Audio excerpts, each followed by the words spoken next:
ನನ್ನ ಮಾತು ಪೂರ್ಣ ಆಗುವ ಮುಂಚಿತವಾಗಿ ಮಧ್ಯಪದದಲ್ಲಿ ಮಾತಾಡ್ತೀನಿ. ಏನು ನನ್ನ ಮಾತು ಪೂರ್ಣ ಆಗಲಿಲ್ಲ, ಇನ್ನು ಆಗ್ಲಿಲ್ಲ. ನಾನು ದಾನವನಲ್ಲ, ನಾನು ಮಾಯಾವಿ ಅಲ್ಲ, ನಾನು ರಕ್ಕಸ ಅಲ್ಲ ಅಲ್ವಾ? ಅದಕ್ಕೆ ಬೇಕಾಗಿ ಆಗೊಂದು ನೋಡು. ಎಂತಾಯ್ತೆ? ಉಸಿರು ಮೇಲೆ ಹೋಯ್ತು ಹೇಗೆ? ಇದು ಆಗಲ್ಲ. ಮತ್ತೆ ಆಶ್ಚರ್ಯವಾಯಿತು. ಯಾಕೋ ಏನು? ರಕ್ಕಸ ಹೌದು, ಸತ್ತು ಬಿದ್ದಿದ್ದಾನೆ. ರೂಪದಲ್ಲಿ ಸತ್ತು ಬಿದ್ದವ ರಕ್ಕಸ. ಹಾಗಾದ್ರೆ ಅವ ಸತ್ತು ಬಿದ್ದದ್ದು ಅನ್ನೋದಕ್ಕಿಂತಲೂ ಸತ್ತು ಬೀಳುವ ಹಾಗೆ ಮಾಡಿದ್ದೇನೆ ನಾನು. ನನಗೆ ನಗು ಬರ್ತದೆ. ನಗುವ? ಆ ರಕ್ಕಸನನ್ನು ಕೊಂದದ್ದು ಯಾರು? ಈಗ ನಗು ಬರಬೇಕು ಅಂತಾದ್ರೆ ಬಾಲಿಶವಾದ ಮಾತನ್ನೇ ಆಡ್ಬೇಕು. ಏನು? ನಾನು ಹಾಸ್ಯ ಮಾಡ್ಲಿಲ್ಲ, ಬಾಲಿಶವಾದ ಮಾತು ಆಡ್ಲಿಲ್ಲ.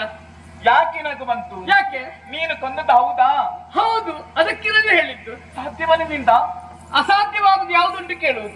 ಸಾಧ್ಯವಾಗುವುದಿಲ್ಲ ಎನ್ನುವ ಹಾಗೆ ಕೈಕಟ್ಟೆ ಕುಳಿತರೆ ಯಾವ ಕಾರಣಕ್ಕೂ ಯಾವ ಕಾರ್ಯವು ಮಾಡ್ಲಿಕ್ಕಾಗುದಿಲ್ಲ, ಸಾಧಿಸುವುದಕ್ಕಾಗುದಿಲ್ಲ. ಖಂಡಿತ. ಸಾಧನೆ ಎನ್ನುವುದು ಸಾಧಕರ ಸೊತ್ತು ಬಿಟ್ರೆ ಯಾವ ಕಾರಣಕ್ಕೂ ಸೋಮಾರಿಯ ಸೊತ್ತು ಅಲ್ಲವಲ್ಲ.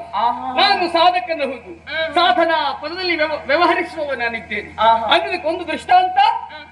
ಲೋಕಕ್ಕೆ ಪಿಡುಗನ್ನ ಉಂಟು ಮಾಡಬಹುದಾಗಿರುವ ಲೋಕಘಟಕರಾಗಿರುವಂತ ಗಜಕರ್ಣ ಇನ್ನೂ ರಕ್ಕಸನ್ನು ಕೊಂದವ ನಾನೇ ಇದ್ದೇನೆ. ಖಂಡಿತವಾಗಿ ನಂಬಿಕೆ ಬರುವುದಿಲ್ಲ ಅಲ್ವರಿಗೆ.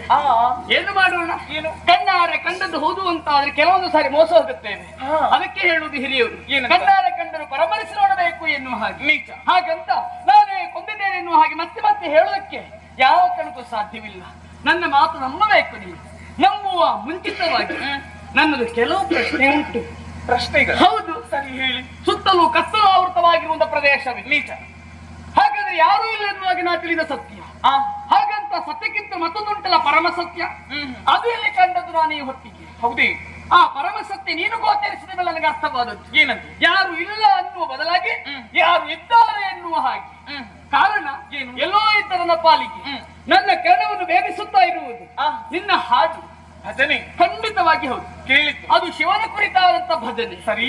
ದೂರವೇ ಕೇಳಿಕೊಂಡು ಬಂದೆ.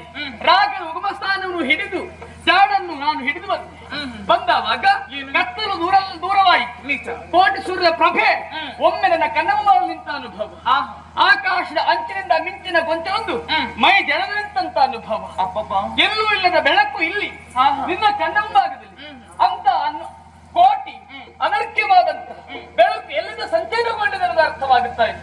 ಜೊತೆಯಲ್ಲಿ ಈ ರೂಪಕ್ಕೆ ಒಪ್ಪುವ ಹೆಸರೇನು, ಯಾವ ಲೋಕ, ಯಾವ ಊರು ಎನ್ನುವುದ ಪರಿಚಯ ಇಲ್ಲದೆ ಇದ್ದವ ನಾನು. ಆದ್ದರಿಂದ ಇದು ಯಾವ ಊರು, ಯಾವ ಲೋಕ, ನಿನ್ನ ಹೆಸರು, ನಿನ್ನ ಪಡೆದ ಮಾತಾ ಪಿತನಾರು ಎನ್ನುವ ಪ್ರಶ್ನೆಗೆ ಉತ್ತರಿಸುವೆಯಾ? ಮಾತಿನಲ್ಲಿ